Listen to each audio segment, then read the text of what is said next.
بسم اللہ الرحمن الرحیم۔ دوستو، جو واقعہ میں آپ کے سامنے پیش کرنے جا رہا ہوں، غور سے سنیے اور اس سے سبق حاصل کرنے کی کوشش کیجیے۔ عنوان ہے سفاک بیٹے کا عبرتناک انجام۔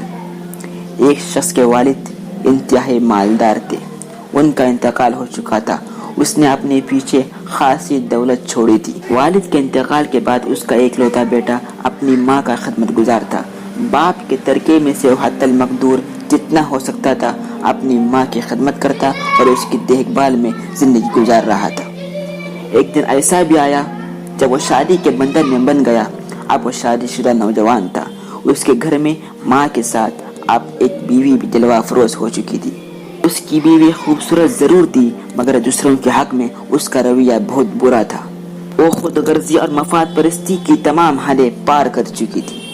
اپنے مفاد اور مطلب کے مقابلے میں اسے ہر چیز ہیچ اور ناقابل توجہ نظر آتی تھی۔ اسی وجہ سے اس نے اپنی ساس سے بڑا ناروا سلوک کیا اور اس کا جینا دوبر کر دیا تھا، اور اپنی ساس کے ساتھ زبان درازی سے کبھی باز نہیں آتی تھی۔ اللہ کا کرنا ایسا ہوا کہ اس کی ساس کو مرگی کی بیماری لاحق ہو گئی۔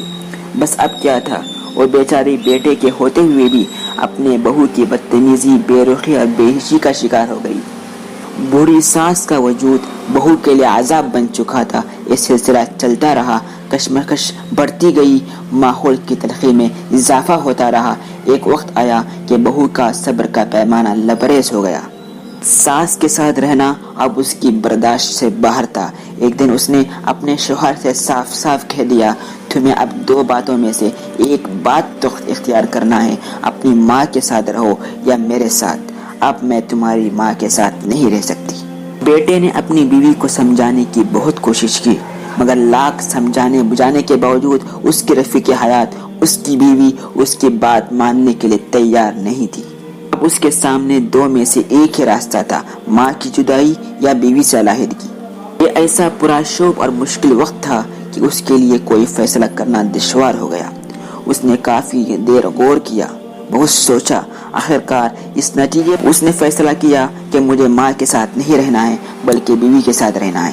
اب کیا تھا، اس پر بیوی کی محبت کا بوجھ سوار ہو گیا۔ خبیث شیطان نے اس کے فیصلے کو اس کی نگاہ میں خوشنما بنا دیا اور وہ اپنی اس بوڑھی ماں کے ساتھ جدائی کا فیصلہ کر دیا۔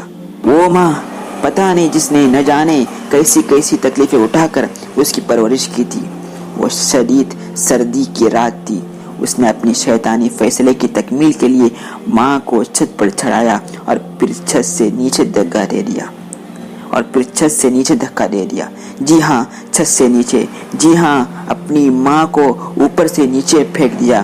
بیچاری بوڑھی ماں اپنی زندگی کے آخری سانسوں کے ساتھ زمین پر پڑی کھرہ رہی تھی، اپنے پروردگار سے اپنے ہی لخت جگر کی شکل قلبی کی شکایت کر رہی تھی، جس نے اسے انتہائی بے دردی سے چھت سے اٹھا کر نیچے پھینک دیا۔